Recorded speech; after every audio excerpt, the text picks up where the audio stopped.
YouTube, Flash Speaks back. Another video.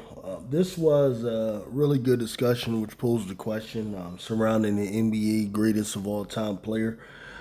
On shout out to It Is What It Is. I believe that's the podcast started by the hip hop legends Mace and Cameron, and Jeff Van Gundy and Mark Jackson were here. Asked questions about this. Interesting what they say. I'm going to chime in. Who's the greatest basketball player of all time? The greatest career of I'm gonna break it up because I'm not gonna just fall prey to you. Thank you. Thank you. I'm not gonna do that. Thank you. We're gonna remix it.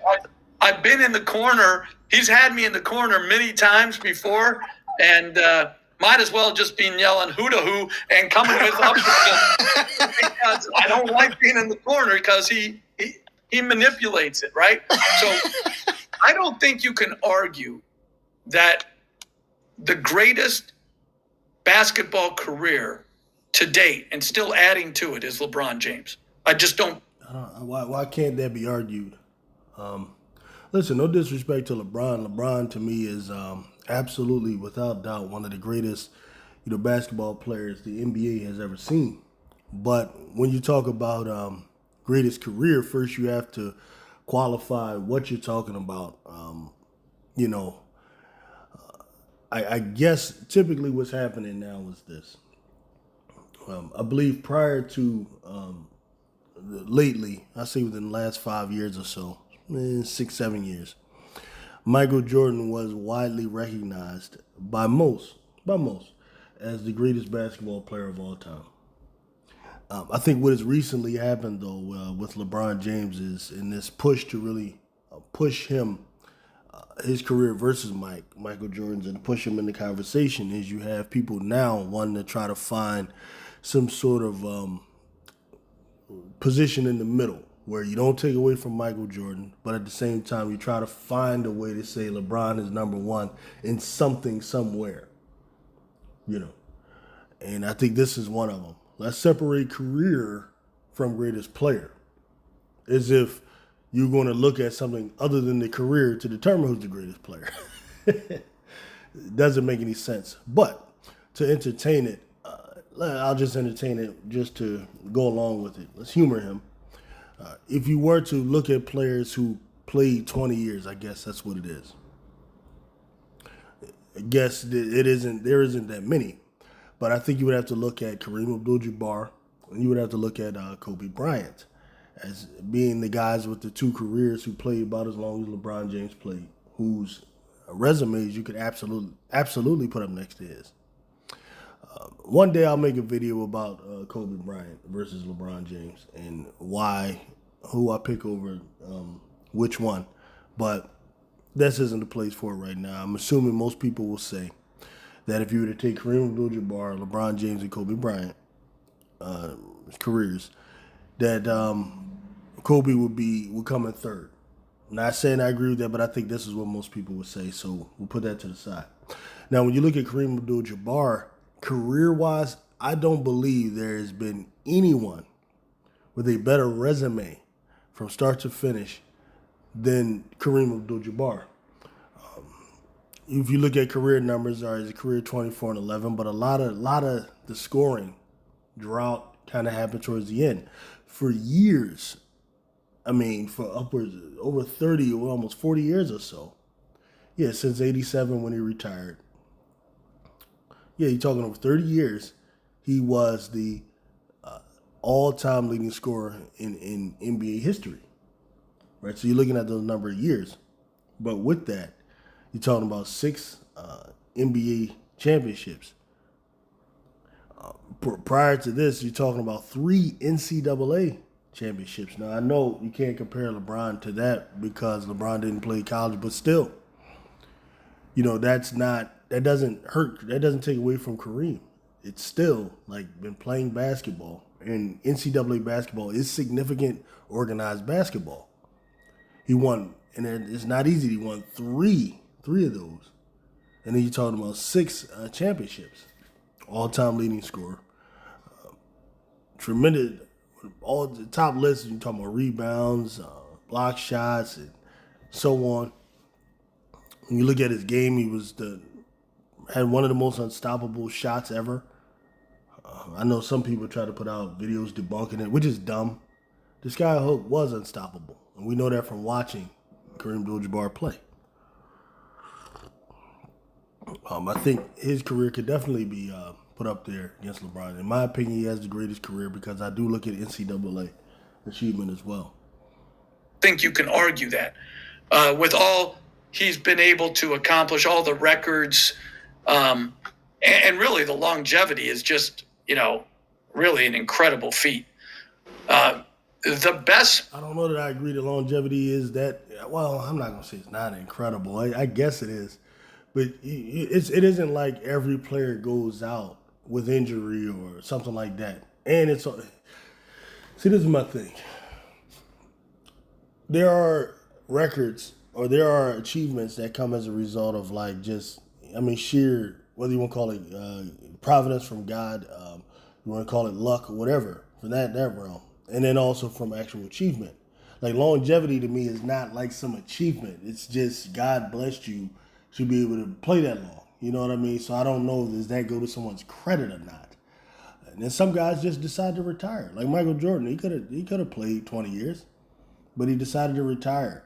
And then when he comes back, you're talking about he's 3-4 years away. He's not in game shape. He's not, had he played all the way through, I don't think he goes to the Wizards. And I think, and if he did, those Wizard years would have been different. He was out of basketball. So the way the body works is, this is the thing about the body. I'm actually a personal trainer. So physically, the way the body works is, whatever you do to keep your weight down, the body gets accustomed to that. You have to continue to do that to keep it down. Right? In other words, like Micheal Jordan was playing basketball all those years. That's what kept him at, 216, 220, whatever weight he played at. When you change that lifestyle and you stop, that's when your metabolism now slows down. And that's when he was what he was with the Wizards.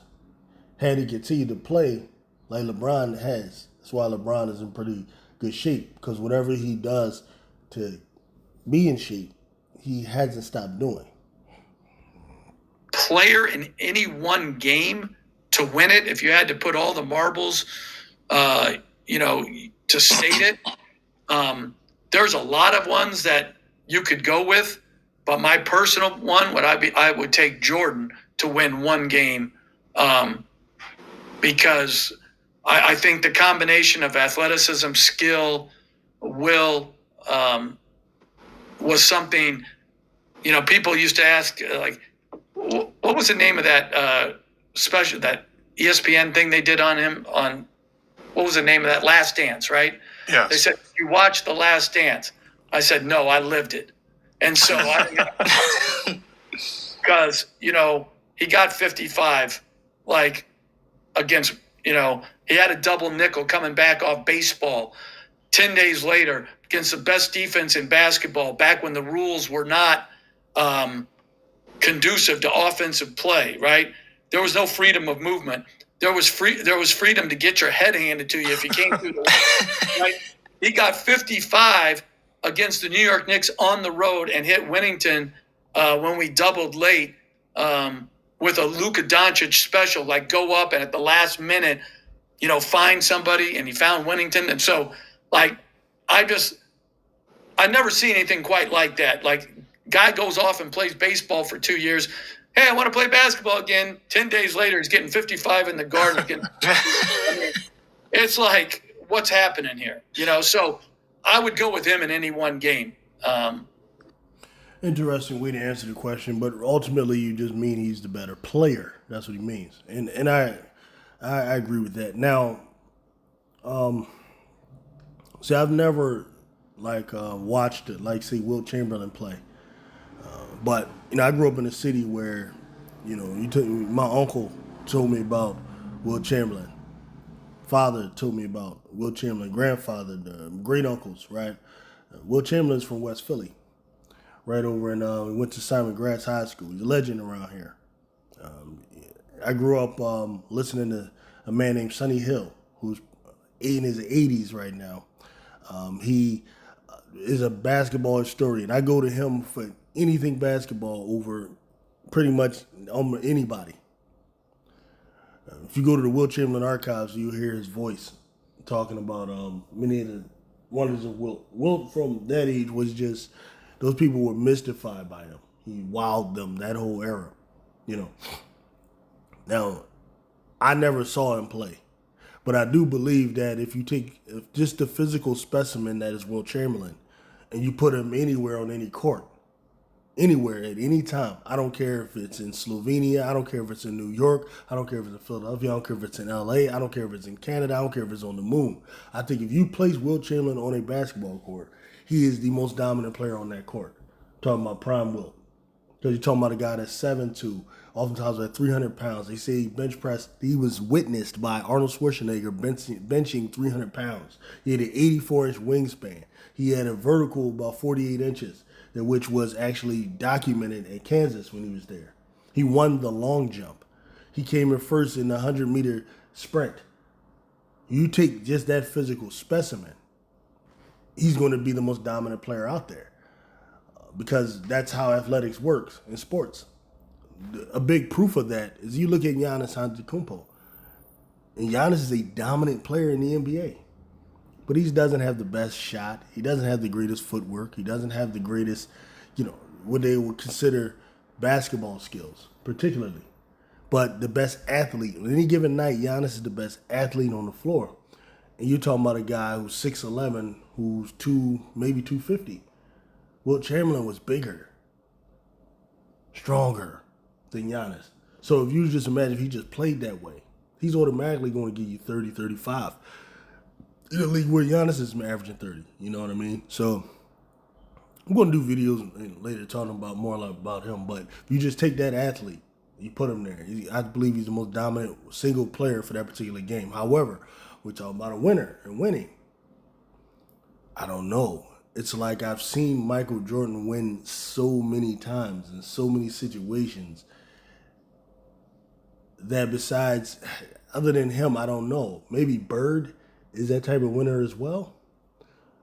You're talking about a guy like, listen, because I'm comfortable with either one of them. The end of the game, got the ball, we need a bucket.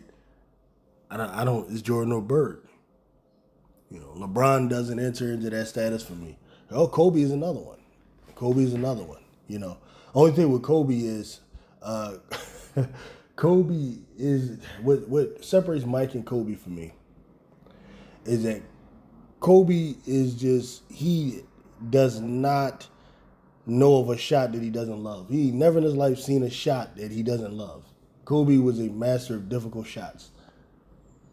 Talking about 1 foot in the air, fading to his left, just letting it go from damn near near the baseline, crazy stuff. Micheal Jordan is going to take a smarter shot. In the end. Larry Bird's also going to take a smarter shot. A shot that he knows as a patented shot that he's practiced 1,000 times every day for the last 10 years. He knows that he's going to take that shot at the end. Same thing with Michael. Whereas Kobe, who knows what shot he'll take? He'll make that shit up as he's going along. And he might make it. But that's, I think, is the difference between the two. But there's a number of guys, comparison is the thief of joy. And I know people love the comparative talk, but I think oftentimes when we get into those conversations, unfortunately, people feel diminished. And I don't think you or I or Blue mean that in any way. We're not diminishing anybody's career if we don't pick them. We just think like some of these guys are just, remarkable players. It's sports, man. You ain't got to worry about hurting anybody's feelings or any of that stuff. It's sports. It's competitive nature. These guys have gotten their feelings hurt 1 billion times in games when they lose, right? So if that is a concern for LeBron in his camp, as some people say, that he's worrying about what people think, that's his problem. Right? That's an ego thing that you got to deal with. LeBron's just another player, like many players that have come before. He had his time, and he's gonna retire. He's gonna move on, and then someone else will take his place as the face. That's just the way it goes. You can't worry about that. Give your opinion straight up. as to what it is. And you're saying that Michael Jordan is the single guy you're picking a game. I think most people who have watched Jordan and watched LeBron will say the same thing. Even though LeBron is absolutely an all-time great. Fair enough. I appreciate you, Coach, for cleaning up. This dude ready to throw us to the wolves. Why did he throw that question to you? No, he What's gave up, you his Pop? answer. Why you trying to start He drama? remixed it and took the long route, but he gave you his answer. Nah, yeah, I appreciate his answer because you was trying to stir the pot. I saw what you was trying to do. Yeah, just wanted to put that out there, man. I'm going to deal more with the NBA, as it moves closer to that. But this was a nice little one out there. Peace out.